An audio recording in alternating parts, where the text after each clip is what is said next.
Welcome.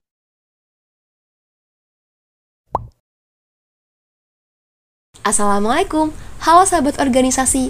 Kembali lagi bersama kami, Himpunan Mahasiswa Teknologi Industri Pertanian atau Himatip Universitas Juanda Bogor.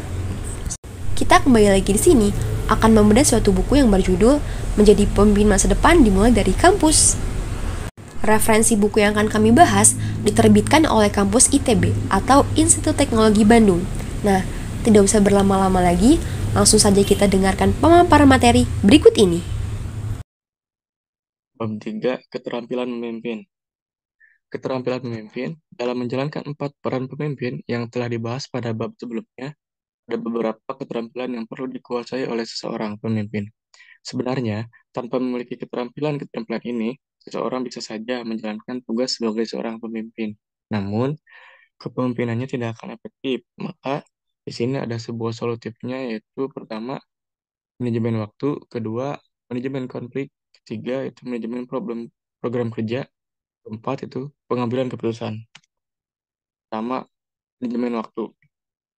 Ada dua tujuan mengapa Anda perlu mengatur waktu dengan baik. Pertama, agar Anda dapat memenuhi visi dan peran hidup yang telah Anda pilih. Dua, agar Anda dapat menunaikan hak-hak orang lain. Prinsip-prinsip mengelola waktu. Pertama, tentukan visi dan peran hidupmu. Kedua, disiplin waktu. Ketiga, prioritas waktu. Dua, manajemen konflik.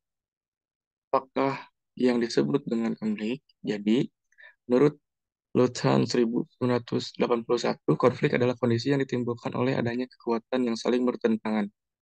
Kekuatan-kekuatan ini bersumber pada keinginan manusia. Jadi tidak selalu harus dihindari, karena tidak selalu negatif akibatnya.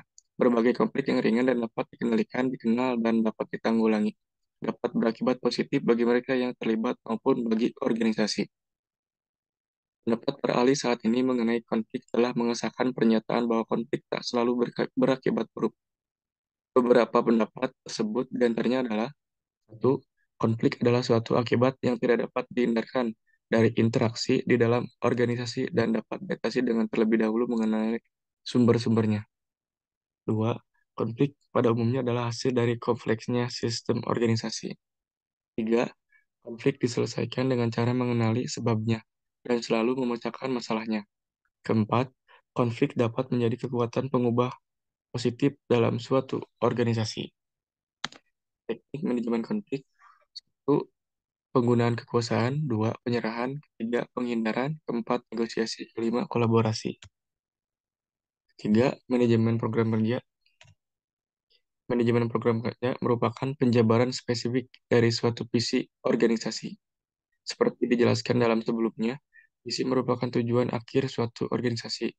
Visi tersebut akan dapat tercapai dengan adanya pelaksanaan misi-misi, dan misi-misi tersebut dijabarkan dalam program kerja.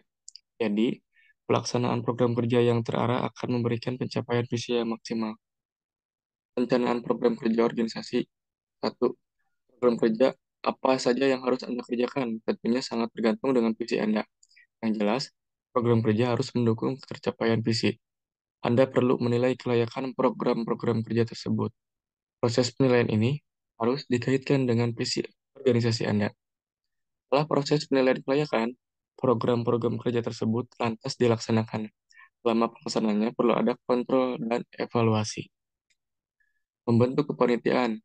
Panitia dibagi menjadi dua jenis, yaitu satu, panitia tetap merupakan untuk melaksanakan kegiatan yang sifatnya umum dan berkesinambungan dan memerlukan penilaian kolektif.